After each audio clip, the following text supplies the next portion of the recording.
Movie I chose was Scarface, one of my favorite movies of all time. After the first time I ever watched it, I wound up watching it three more times within the next 2 days. Cause and it's a long movie. It's a 3-hour movie, but I just love the movie that much. I really like Al Pacino. I liked Al Pacino anyway, so I think he did a really good job with Scarface, and this is one of my personal favorite movies of all time, so I chose this. The genre is crime. The release date was December 9th, 1983. The film company was Universal Pictures. The producer was Martin Bregman. The director was Brian De Palma. The screenplay writer was Oliver Stone. The cinematographer was John A. Alonzo. The primary actors and actresses was Al Pacino, Michelle Pfeiffer, and Stephen Bear. I'm not sure how to pronounce that. The cost to produce the film was $37 million, and the money generated from the film was $66 million.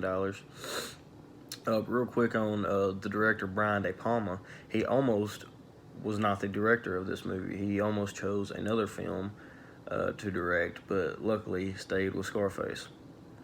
The name of the film's main characters is Tony Montana, Manny Ray, and Elvira Hancock. The setting of the film is Miami, Florida in 1980. To summarize the plot, a Cuban refugee throws his hat into the drug game after arriving in Miami and getting tied in with the right people.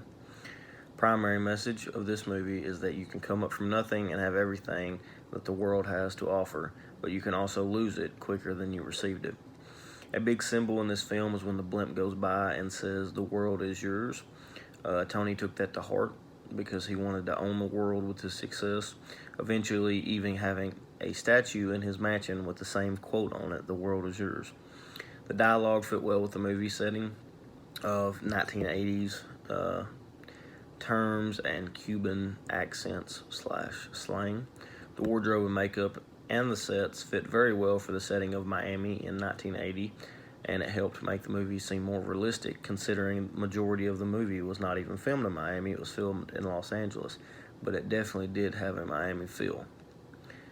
Director's use of camera shots was well in this movie to add dramatic effect with close-up shots during drama-induced scenes. One specifically that I can remember, spoiler alert, is whenever Tony finds Manny with his sister, and it does a slow motion close-up shot on Tony's face to show the anger and aggression in his face. So that was one of the shots that I could remember very vividly. Sound effects contribute a lot to this movie because there's a lot of action, so gunfire, sound effects. Music also majorly contributes effect to the movie in dramatic scenes. I can't really describe it. It's kind of like, it's not really, it's like a drama type classical music that'll come in whenever a dramatic scene's going on.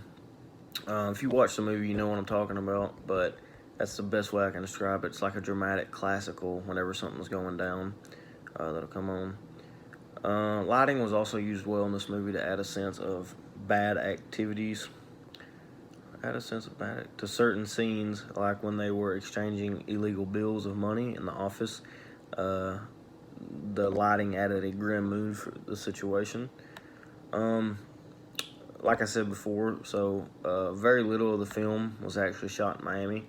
Most of it was shot in Hollywood.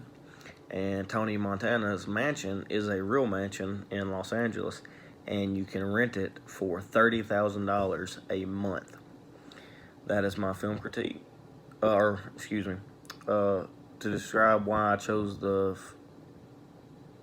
scene that I did, it's just going back to the symbolism I talked about, where Tony wanted to own the world with his success, and in the scene it shows both him looking at the blimp that says "The world is yours," and then it cuts right to the montage of Tony's success very quickly. So that is my film critique.